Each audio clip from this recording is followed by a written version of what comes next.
श्री कृष्ण का आह्वान।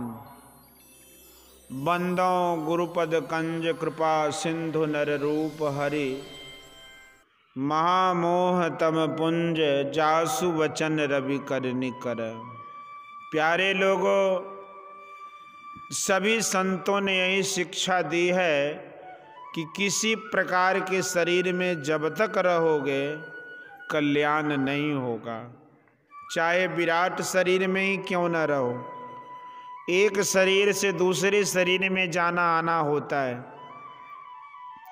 जीवात्मा का मरण शरीर में रहना, बारंबार जन्म मरण के चक्र में पड़ा रहना मरण वाला जीवन होता है। इसमें कभी कल्याण नहीं हो सकता। इसलिए ऐसा यत्न होना चाहिए कि किसी शरीर में नहीं रहो। किसी शरीर में नहीं रहना अमर जीवन है। आत्मा अमर है ही है, किंतु मरण शरीर में रहता है, इसलिए उसका मरणशील जीवन होता है। इसलिए उस जीवन को त्याग देने योग्य है। इसके लिए ईश्वर को पहचानो, भजन करो, किंतु यह भी याद रखो कि कोई अद्भुत शक्ति वाला शरीर क्यों न हो, यह माया रूप है। इन माया रूपों के दर्शन से ईश्वर का दर्शन नहीं होता। इससे माया के बहुत बड़े बड़े काम होते हैं।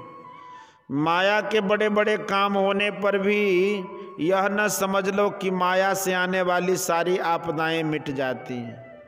शरीरधारी भगवान और इसमें व्यापक भगवान दोनों को जानिए। श्री कृष्ण काले शरीर वाला और स्वरूपतः कृष्ण। कृष्ण का अर्थ है आकर्षण करने वाला। शरीर वाले श्री कृष्ण ने पांडवों की बहुत सी आपदाओं का हरण किया, किंतु सभी आपदाओं का नहीं। संसार में धन, पुत्र और प्रतिष्ठा का चला जाना बहुत हानि है। पांडवों की प्रतिष्ठा भी गई। राजसूय यज्ञ में मातहत राजा लोग टहल करते थे। दुर्योधन भंडारी था। दीगर राजाओं में कोई द्वारपाल थे, कोई कुछ काम करते थे।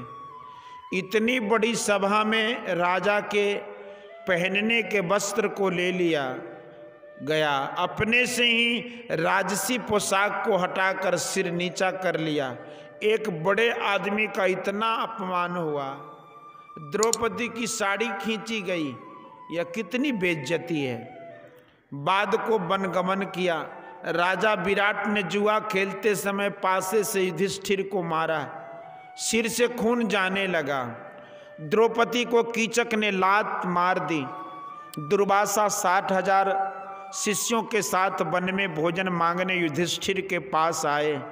युधिष्ठिर के पास सूर्य की दी हुई एक हंडी थी, जिस हंडी से बना हुआ भोजन कितने ही लोगों को खिलाया जाता था, लेकिन वह घटता नहीं था। जब द्रौपदी भोजन कर लेती थी तभी उस हंडी का भोजन समाप्त होता था।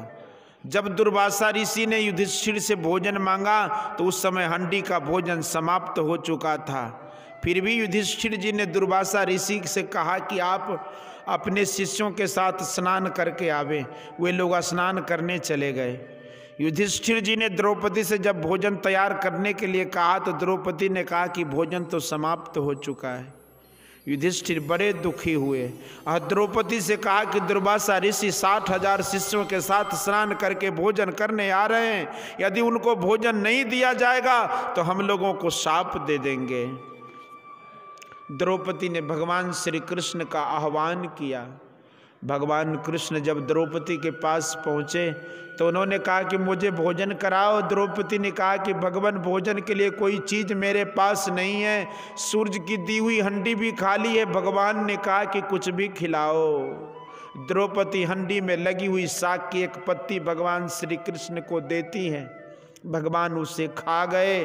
परिणाम यह हुआ कि दुर्वासा ऋषि स्नान करके जब युधिष्ठिर के यहाँ आने लगे तो सबके पेट फूलने लगे। दुर्वासा ने सभी शिष्यों से कहा कि जल्दी भागो, नहीं तो बहुत बड़ा अनिष्ट हो जाएगा। वे सबके सब भाग गए।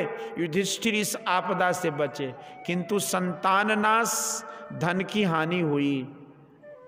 भगवान के चले जाने पर अर्जुन की क्या हालत हुई। पंजाब में थोड़े ही लोगों ने उनको लूट लिया।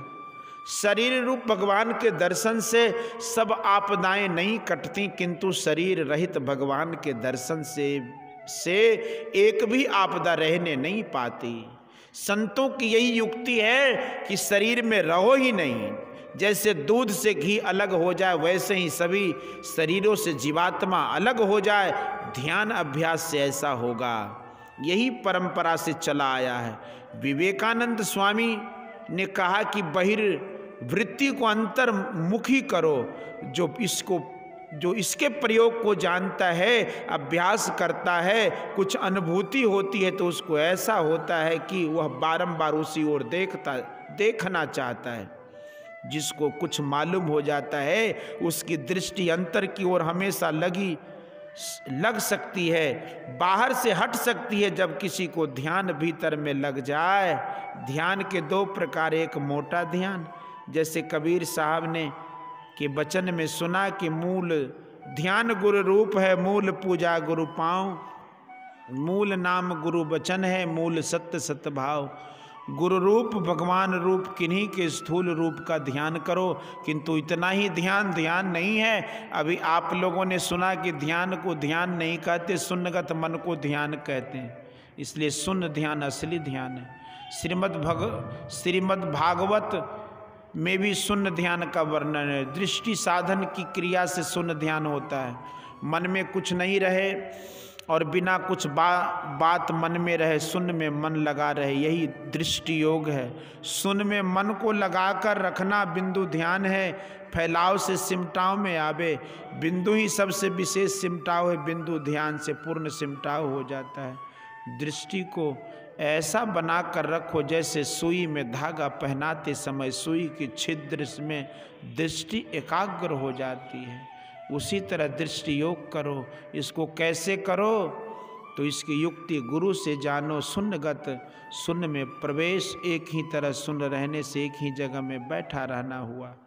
शून्य में दृश्य का परिवर्तन हुआ, तब मन शून्यगत हुआ। कबीर साहब ने कहा कि गगन मंडल के बीच में तहमा झलके नूर, निगुरा महल न पावई पहुँचेगा गुरुपुर। कबीर कमल प्रकाशिया उगा निर्मल सूर, रैन अंधेरी मिट गई बाजे अनहद तूर। बिंदु ध्यान से मन शून्यगत होता है और शब्द ध्यान से भी मन शून्यगत होता है। दृष्टि योग से दृश्य वाले शून्य तक मन जाता है और शब्द ध्यान से अदृश्य शून्य तक मन जाता है। इसके लिए पहले समझ होनी चाहिए। समझ के लिए सत्संग करना चाहिए, फिर प्रेम से ध्यान करना चाहिए। धीरे धीरे ध्यान करते करते वैसा होगा और परमात्मा की पहचान होगी। स्वामी विवेकानंद ने कहा कि स्वयंभू इंद्रियों से दूर है। संतमत का सत्संग बिल्कुल आध्यात्मिक है।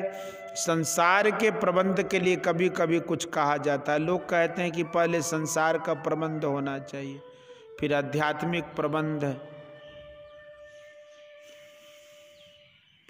होना चाहिए। संसार प्रबंध के बिना आध्यात्मिक ज्ञान कैसे टिक सकता है? तो संसारिक प्रबंध के लिए कभी कभी कहा ही जाता है, किंतु घर में यदि 5 भाई हो तो अपने अपने योग्य सभी सेवा करते हैं। कोई सामाजिक, कोई राजनीतिक, कोई आध्यात्मिक ज्ञान कहते। संसार में 2 रूप देखे जाते हैं, स्त्री और पुरुष। इन्हीं से सारी जीव सृष्टि है। यही यहाँ 2 काम है। एक तो राज्य प्रबंध, क्योंकि बिना राज्य प्रबंध के कोई घर ठीक नहीं रह सकेगा। दूसरा, स्त्री पुरुष का वैवाहिक संबंध। वेदों में मैंने इन बातों को बहुत देखा। वैवाहिक संबंध जिस देश में गड़बड़ होगा वह देश एकदम खराब हो जाएगा, और जहाँ राज्य प्रबंध ढीला हुआ वहाँ दूसरे आकर बैठ जाएंगे। वैवाहिक संबंध के लिए अपने कुल में जैसा व्यवहार है उस तरह बरतें। इस तरह जो बरतते हैं वही ठीक सत्संगनी और सत्संगनी है। वैवाहिक संबंध का जो नियम है उसके अनुकूल जो रहे तो व्यभिचार नहीं होगा। जहाँ इसके प्रतिकूल करते हों वहाँ धर्म टिक नहीं सकता। यदि कोई कहे कि स्त्री को पुरुष हो गया तब परमात्मा की उपासना क्यों नहीं करे, उपासना नहीं करे या पुरुष की ही आराधना करे तो यह ठीक नहीं है। ईश्वर की भक्ति स्त्री पुरुष सबके लिए है, किंतु हाँ कोई कोई ऐसे भी पति हैं जैसे भूपेंद्र नाथ सन्याल जी हैं, मैं उनकी प्रशंसा करता हूँ। पहले उन्होंने अपनी स्त्री को दीक्षा नहीं दी, बहुत दिनों के बाद सुनता हूँ कि उन्होंने अपनी स्त्री को दीक्षा दी, किंतु अब पहले जैसा स्त्री पुरुष का संबंध नहीं रहा, किंतु फिर भी साथ साथ रहते हैं। लेकिन ऐसे कितने आदमी हैं। सब दानों में धर्म का दान उत्तम है, धर्म दान ज्ञान दान है। श्रीमद् भगवत गीता में भगवान श्री कृष्ण ने कहा कि सब यज्ञों में ज्ञान यज्ञ श्रेष्ठ है। धर्म के प्रचार में तन मन धन से सेवा करनी चाहिए। बोलिए श्री सतगुरु महाराज।